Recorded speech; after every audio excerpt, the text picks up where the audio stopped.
Our debate on Times Now Super Prime Time. And Salman Soz represents the Congress, Sudhanshu Trivedi represents the BJP, General G.D. Bakshi is the defense analyst, and the last time he was on the program, he'd had a meeting with Hafiz Saeed, the mastermind of 2611. He was hobnobbing with Hafiz Saeed in Pakistan while on a trip there on an Indian passport, and Yasin Malik has now met Sartaj Aziz. So Mr. Yasin Malik, who's chairman of the JKLF and has had that meeting with Sartaj Aziz, did you tell Sartaj Aziz when you met him, Yasin Malik, about the plight of people in Pakistan-occupied Kashmir, about the human rights violations that his government is carrying out repeatedly in Pakistan-occupied Kashmir? Did you talk to him about that?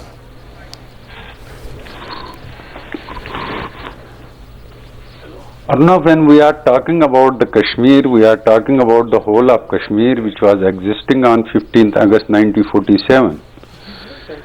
So when we are talking about the right of self-determination of the people of Jammu and Kashmir, we are talking it for both the parts of the Kashmir, not only this part. So did you speak to him about? No, did you? Don't avoid my question, please, Mr. Malik. Did you speak to him about the strict curbs on political pluralism? Did you speak to him about the lack of freedom of expression?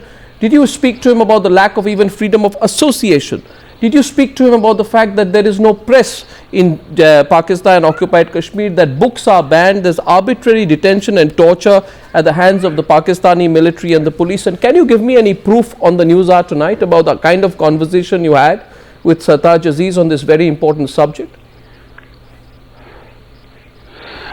Arnav, our organization is very much existing in that part of Kashmir. Our founder leader, you don't feel the need. You don't feel the need to speak for. You don't feel the need to speak for this. Allow me to. Did you? No. Did you ask him, Mr. Yasin Malik? Did you ask him? Okay, fine. 1 minute. 1 minute. You are saying that your organization. I am answering your question. But you are not allowing me. You are saying that your organization there will raise those issues. You don't feel the need to raise those here when you meet Sartaj? No, I'm not telling you my organization. No, I'm not telling you my organization will raise these issues there. Let me conclude my point of view. Yeah, or if you want, you do not want to allow other people to speak, then you can decide it. Mr. Yasin Malik, our organization is very much functioning there. We are doing our political activities there. There is no ban on our political activities there. Okay. So 1 minute. So you are. So as long as you're fine, this is a wonderful approach you have, Mr. Yasin Malik. This is a wonderful approach you have here. It's a wonderful approach you have here, where as long as your approach is, as long as I am taken care of, I don't care what happens to other people. So as long as my organization JKLF is allowed to operate in POK, I don't care if people have a terrible time, there is no freedom, books are banned, people are arrested and tortured, there is discrimination against people from the Jammu and Kashmir state. I don't care about that as long as my organization is safe. Mr. Yasin Malik, that's hypocrisy. That's complete hypocrisy today. My organization, will you allow me to speak, or you just want to carry on? No, you have exposed yourself with your initial observation. My organization stands for complete independence from both India and Pakistan. So I told you that my organization. So did you then? 1 minute. A wonderful point you have raised there. So let me then tell you, if you believe in that, did you tell Mr. Sartaj Aziz when you met him that what a terribly hypocritical approach you have, where you disqualify candidates from the Pakistan occupied Kashmir elections for their refusal to declare their allegiance to Islamabad? And did you tell Mr. Sartaj Aziz that, Mr. Sartaj Aziz, since you follow such a policy, far from meeting you, I will have nothing to do with you in the near future, because you don't even give that level of independence in the democratic process in POK? Did you tell him that? No. We have already approached the Supreme Court of Pakistan, and Supreme Court of Pakistan has given a favorable judgment, and the judgment of the Supreme Court of Pakistan is that neither this part of Kashmir is a part of India. What are you saying, sir? So what are you saying? Are you not aware? How can you be so unaware? The Constitution of POK, the Constitution of POK, I'm sorry, Mr. Yasin Malik, you are on shallow ground tonight. You are on shallow ground tonight because the Constitution. I don't know. I'll get GD Bakshi. Till that both the parts are disputed. You see, Mr. Malik, understand this, okay? Please understand one thing firmly. GD Bakshi is coming in. Please understand one thing. All I'm saying tonight is that before you go kowtowing to the Pakistanis, be aware of what they are doing to the people of POK. And if you, Mr. Malik, lack the courage to do that, then you must admit that, because the Constitution of POK has a clause. The Constitution of POK has a clause according to which, and allow me to complete now, according to which the contesting candidates have to sign a declaration that I formally declare I believe in the ideology of Pakistan. That ideology states accession to Pakistan and the integrity and sovereignty of Pakistan. This is a matter which has been raised there, and you are saying here on national television, I believe in the right of self-determination of the people of POK. Of course not, Mr. Yasin Malik. You are not aware of the details of the constitution of the so-called POK. GD Bakshi.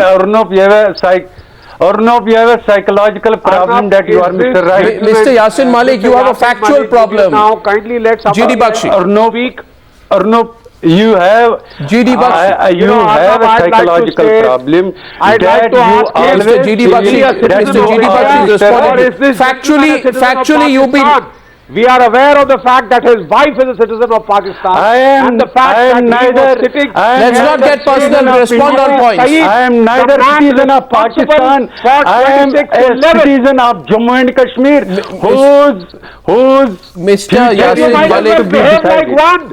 Mr. Yasin Malik, you might as well behave like one. I hope you understand that Jammu and Kashmir is an inalienable part of India. Period. If there is one thing that we have to discuss, Jammu and Kashmir is not a part of India. Jammu and Kashmir is both the parts are disputed territory, and the position of India in Kashmir is of course not, Mr. Yasin Malik. That's Quislings like you. That's what happens. Disputed. That's what happens. As far as the people of India are concerned, we have no doubts. Mr. Yasin Malik. Maharaja signed an instrument of accession. No. The Pakistan Army was supposed to vacate Pakistan occupied Kashmir. You see, one thing must be said. Mr.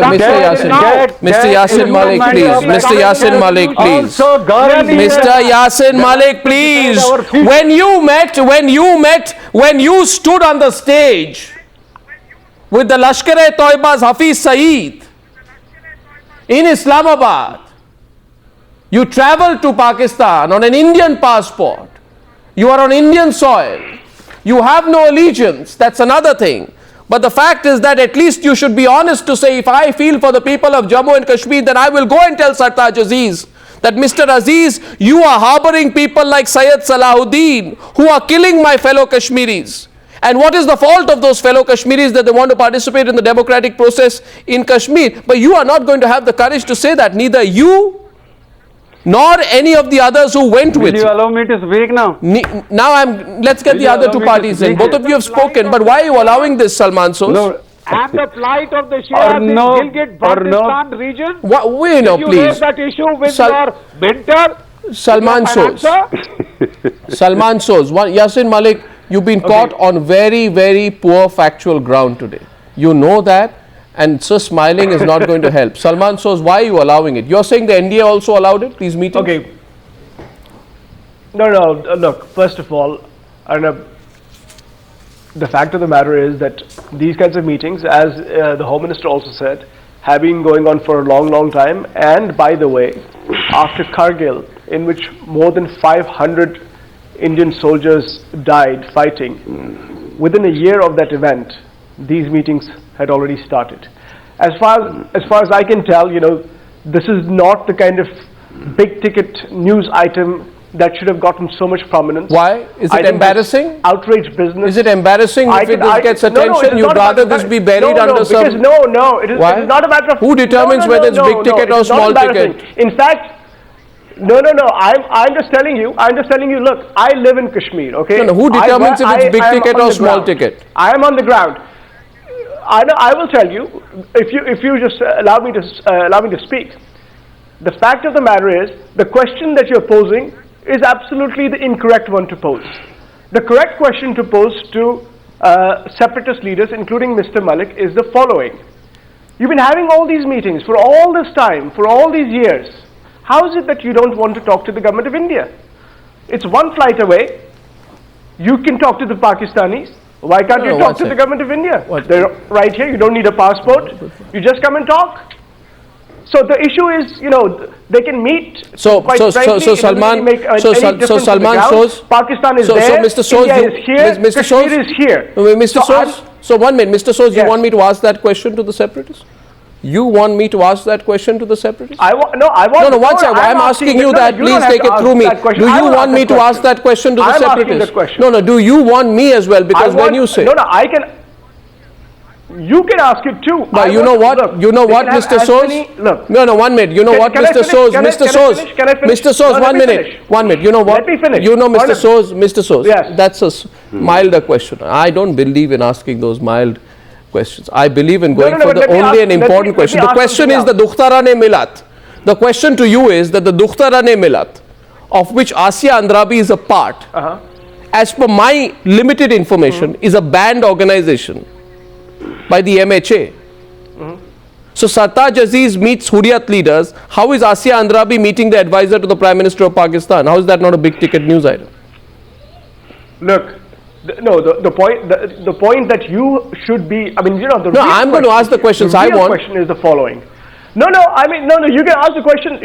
But let me just say this: of all the meetings that have taken place, of all the iftar parties that have been attended, the situation on the ground remains as it is, and the separatists have not made any dent. The question to ask is this. The question to ask is this. No, Salman, the question to ask is this. Take a hypothetical situation where the advisor to the Prime Minister of India. I don't agree with your outrage. I do not agree with your outrage, Arnab. I'm getting it, Sudhanshu Trivedi. You're an outrage generator, Arnab. 1 minute, Salman. So Salman, keep the subjectivity of it aside. You keep the subjective comments aside, Salman. Let's go with the facts, please. I have a right to my questions. Yes, and you have a right to yours. You have a right to be outraged at my questions, and I have a right to be outraged at your answers. So this is a democratic country. No, I'm outraged at how everything becomes a television. Come on, please tomorrow, please understand. This lady, Asia Andrabi, says I advocate armed struggle against the government of India. I advocate armed struggle against the Indian army, and she goes and has a meeting in Delhi, and you're saying it's okay. Well, maybe that's your view, Sudhanshu. I'm sorry, you give some people too much. Arnab, you give some people too much importance. I'm sorry. You give some people far too much importance. Well, you allow them to meet the advisor of the Prime Minister. The first question you should ask is why. You should ask Salman why the advisor to the Prime Minister of Pakistan gives them so much importance, and why you allowed that meeting to happen. Now the question goes. You can ask the advisor. Salman, Sudhanshu Trivedi. The question to you is. You are criticizing the Congress party, right? But did you not allow similar meetings to happen when Vajpayee was in power? Not once, not twice, 6 or 7 times, as Shinde reminded you today. Multiple times. Yes, I will give the answer. First of all, I would like to ask Mr. Salman Soz what Yasin Malik has said on your TV channel. Now, Mr. Salman Soz or any other spokesperson of the Congress party should be honest enough to accept that they have committed a blunder, for which our party president, Mr. Rajnath Singh, has warned in advance. Because he is openly saying that Jammu Kashmir is not the integral part of India, and you are allowing him to meet with the advisor of Pakistan Prime Minister in the national capital of India. Is it not the blunder? Now, I will come to the point that we have talked so many times. What does it mean? Yes. Let me complete. What does it mean when at the present situation it's quite different from the previous situations which prevailed in the last 10 or 12 years on 3 dimensions. So how? Number 1, tell me, right now Pakistan is trying to make this issue an international issue. Just now, Mr. Nawaz Sharif has tried to bring United States into the meeting. Pakistan has been doing that since Second point. 1947. Second point. Pakistan has reached the ceasefire violations 50% since 2012. And the ceasefire violation on the 24th of my September goodness. this year was the biggest ceasefire violation Have you after forgotten this Kargil? Have you Kargil. forgotten Kargil? Third. What are you talking Yes, about, yes, Mr. yes. Trivedi? Let him complete and I'll come in. I'll rebut Within him a after year that. of the First, let me complete, Mr. Yeah. Salman Soz. First, Fine. let me complete. And third Okay. thing, the brutal complete. treatment given by Pakistani army to the Indian soldiers, whether it was the January of this year or the August of this year. In these three circumstances, is it appropriate to allow such type of leverage? It is an abject surrender to the foreign policy of Pakistan. Well, Now, I will answer one the minute. question. In July of 2011, in July of 2011, There is no problem in when July of government of India 2011, is talking. Mr. Sudhanshu Trivedi, I had the opportunity to stand on a rainy Delhi day in July 2011 outside the house of the Pakistani High Commissioner, where there was an elaborate tea party that was going on with all the separatist Hurriyat leaders with Musharraf. And this was just after, less than 2 years after the Kargil war. I'm asking you today, in July 2011, Kashmir was not an international issue being attempted to be made an international issue by Pakistan. 1 minute. In July 2011, there were no ceasefire violations.